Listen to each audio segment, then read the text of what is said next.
Class is now in session. I'm Professor Hockey, and today we'll be discussing Game 60 of the regular season between the San Jose Sharks and the Minnesota Wild, in which the Sharks have lost 4-3. Now, this was never going to be an easy game for San Jose, not only because of the fact that the Sharks are quite bad, but also the fact that this is the second half of a back-to-back, and more notably, the second half of a back-to-back with travel, having to go from Dallas to Minnesota in a less than 24-hour time span. That wouldn't be easy for even the best of the teams in the NHL. So for a Sharks squad that find themselves right near the bottom of the standings, not exactly the best case scenario. They're also going up against a Minnesota Wild team who admittedly is not that great. They find themselves currently outside of a playoff position, but within just a few points of it, where they're hungry enough to really give up their best effort game in and game out. And that's what the Sharks were having to deal with tonight. But as we have seen at least a couple of times this season, the Sharks occasionally have some surprises in them, and they almost managed to pull a fast one here on this Wild team.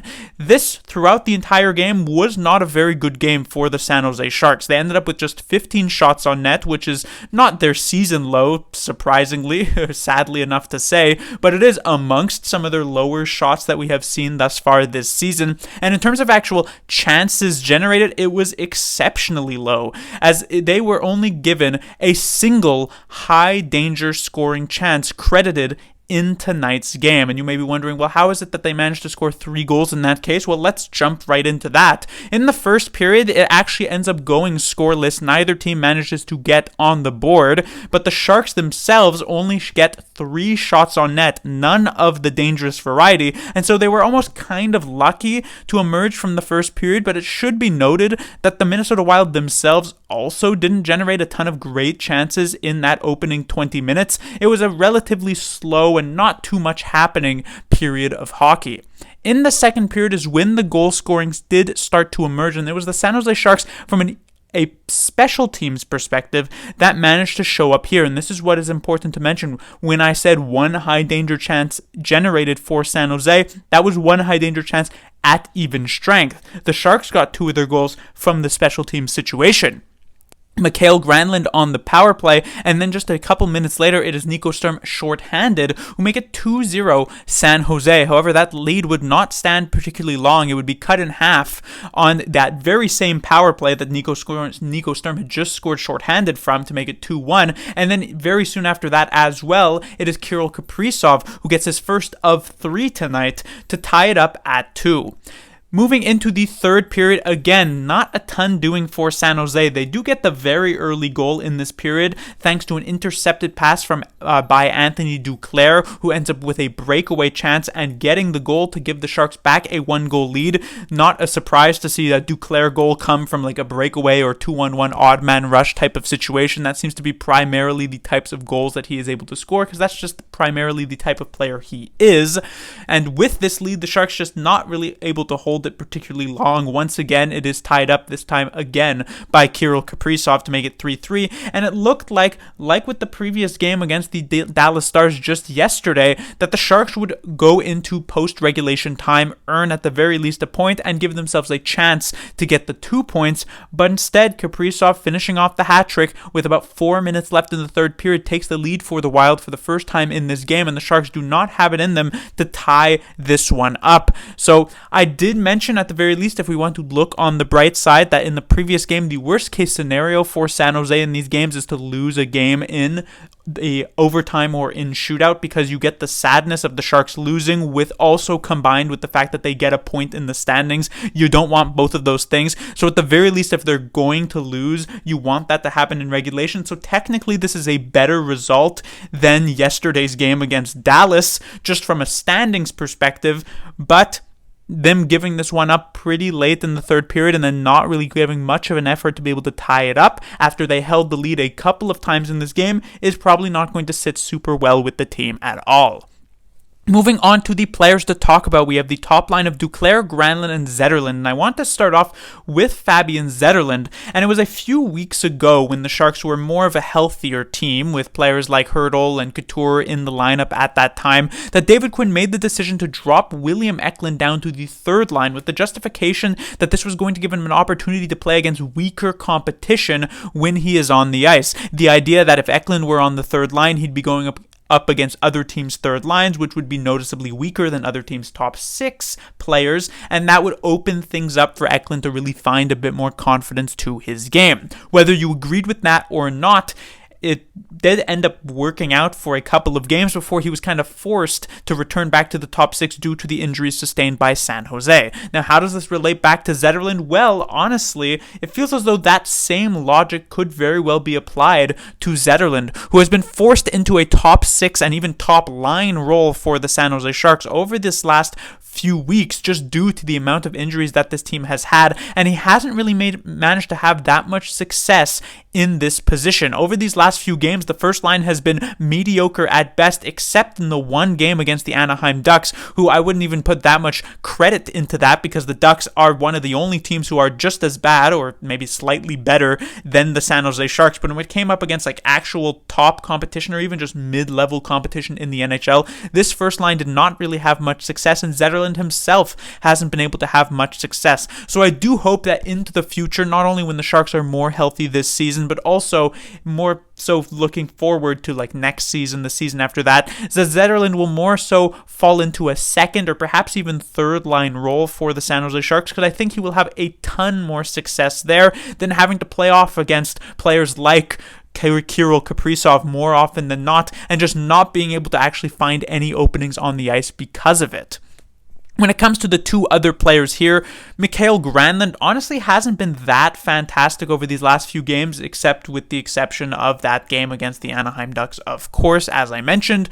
But I do think he was a bit better here tonight for sure. Manages to get the goal in this game, which actually is his first power play goal of the season, which is a somewhat surprising stat to say, because he's been a part of the Sharks power play pretty much the entirety of the year, and he's been looking rather good in that role, just mostly a passer.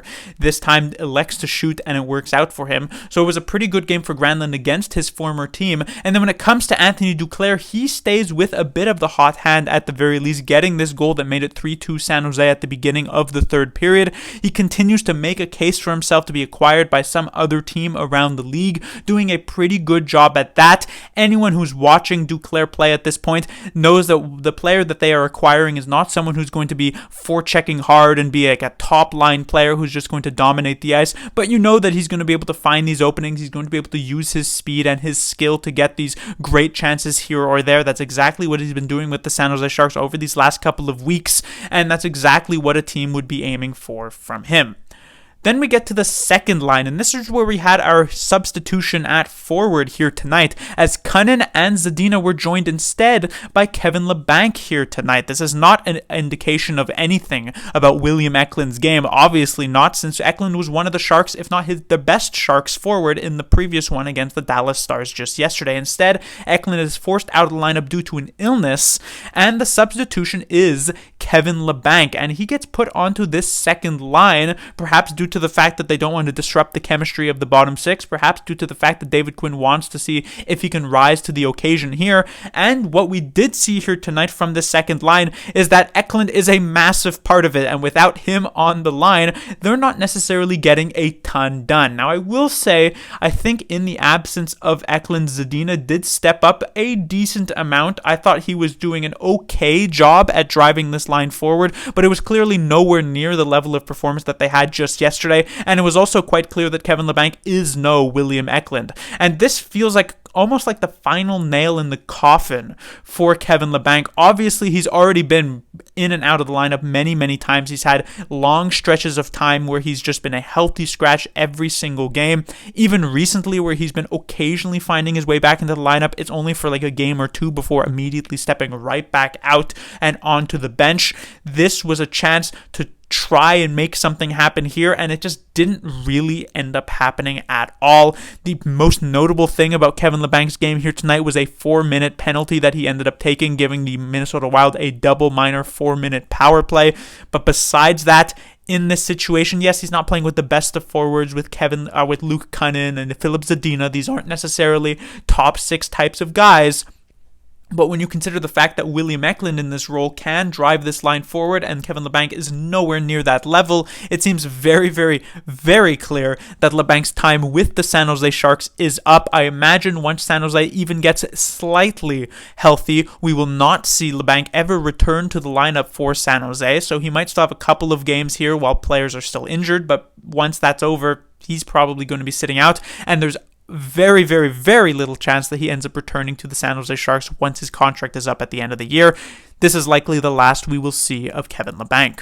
When it comes to the third line, we have Hoffman, Sturm, and Bailey. They were kept together. The one player who definitely stood out for me on this third line, I thought, was actually Nico Sturm. Not only does he contribute shorthanded in getting this goal, but I actually thought he had a relatively solid defensive game. The same could be said, though to a slightly lesser extent, with Mike Hoffman. I haven't been very happy with Hoffman's level of effort and compete over these past couple of games, but I think that has risen slightly to where you're hoping it to be here tonight against the Minnesota Wild. Not quite clearly fully engaged into the game necessarily, but in a season in which it is completely lost for the San Jose Sharks and players don't exactly have a ton to play for, it's not that surprising that players won't be fully engaged into any particular game, especially in games where you might be losing at some point. So I don't put that much blame onto Hoffman. I thought he was generally pretty decent here tonight. And then when it comes to the fourth line, we have Carpenter being joined by Calen Addison once again, his second game at forward, as well as Giovanni Smith. The best part about having Calen Addison at forward is that you don't have Calen Addison at defense. That was not necessarily an experiment because that's his real position, but that there, when he's playing on that bottom pairing, pretty much never works out. So in the forward spot, he's not making nearly as many egregious mistakes. I actually thought Calen Addison was half decent here tonight, not contributing much, but a couple of plays here or there where you said, hey, that's not bad from Addison. On the other side, Giovanni Smith draws back into the lineup. He gets less than 8 minutes. Really not much to say about this particular player. And Carpenter, outside of one good chance and a nice little defensive play as soon as he came off the bench, not exactly much to mention there either. From a defensive standpoint, we have the top pairing of Ferraro and Vlasic. When it comes to Vlasic, he was, again, kind of like yesterday, a very low-key, under-the-radar type of player for San Jose. He had some okay defensive moves in the defensive zone. He was doing a decent job at shutting things down, but there was zero offense in his game like we had been previously seeing prior to the All-Star break. And defensively, it wasn't extremely impressive either, but I'd say an okay enough game for Marc-Edouard Vlasic. His partner, Mario Ferraro, struggled slightly more. I do think found himself slightly more out of position, but this could also be due to the fact that Ferraro is getting more minutes than Vlasic, which is not only going to be slightly more tiring, but maybe also the fact that he's kind of being more active in the defensive zone, moving him around a lot, which does indeed tire you out compared to Vlasic, who's slightly more of a stagnant type of player, and Ferraro kind of having to make up for that in a way. When it comes to the second defensive pairing, Thrun and Ruda are always the more interesting players to watch, because they definitely feel like the two players who bring the most offensive aspects to this San Jose Sharks defensive squad. Surprisingly enough with Jan Ruda, because you're not exactly screaming offense when it comes to this player, but he had a couple of nice moves. There was actually one in the, maybe it was the end of the second period or the third period, where he makes a very nice move at the blue line, completely deking out a Wild player and then able to skate down the boards for a decent chance on net. So that was quite impressive to see from Jan Ruda, and just generally being in the presence or on the pairing with Henry Thrun perhaps maybe has some of that rub off on him, because Thrun clearly seems to be the most offensively inclined defenseman on the San Jose Sharks roster currently. That doesn't necessarily mean he's having a ton of success offensively. There were many giveaways here tonight that you could definitely say was maybe not an outstanding game for Henry Thrun, but at the very least the attempts are there, the efforts are there. It's something that you do want to see cultivated in him. I've mentioned this many, many times in the past, but it is important to try and encourage these types of plays, and Thrun clearly seems to continuously be going for them. When it comes to the third defensive pairing, we have a Hutchuk and Burrows once again. I actually thought this was an impressive defensive pairing in the previous game against the Dallas Stars. Here tonight, slightly worse, in particular a Hutchuk. Maybe that was just a flash flash in the pan yesterday against the Dallas Stars where he was quite good, because here tonight he kind of reverted back to his previous self of just being kind of serviceable at best in a sixth defensive role for the San Jose Sharks. On the other hand, I thought Burrows did step up a bit. He looked okay here tonight, which is decent to say for a Sharks bottom pairing defenseman. That has usually been a pretty bad role for the Sharks the entirety of this season. So I'd say some decent things there. And then in the goaltending position, we had Kaapo Kähkönen returning between the pipes, maybe trying to show up a bit Magnus Krona, who really put up a really good performance in the previous game against the Dallas Stars, and we didn't really get that from Kähkönen in his first game, I do believe, back against the Minnesota Wild here, his previous team, and he lets in 4 goals on the night, and not a ton of them were ones that he would necessarily have no chance on. These were a lot of snipes, in particular from Kirill Kaprizov. Pretty much all 3 of these goals were identical. Honestly, if you add in the Goodrow one, all 4 of these goals were more or less identical. Shots with not a ton of traffic in front. They go high on either the glove or the blocker side of Kähkönen, and he's just unable to be able to make that save. These are still very good shots, so you're not exactly putting a ton of blame onto Kähkönen, but one extra save gets the Sharks into overtime and keeps them alive in this one. So you were kind of hoping to see that from Kähkönen. Not as bad as his couple of previous starts, but not nearly as good as he had been previously this season. But that will do it for this review. The Sharks will be back in action once again on Tuesday, and we shall see now with a slightly more rest, though still with travel, if the San Jose Sharks can get back on track here or if the losing will continue. Class dismissed.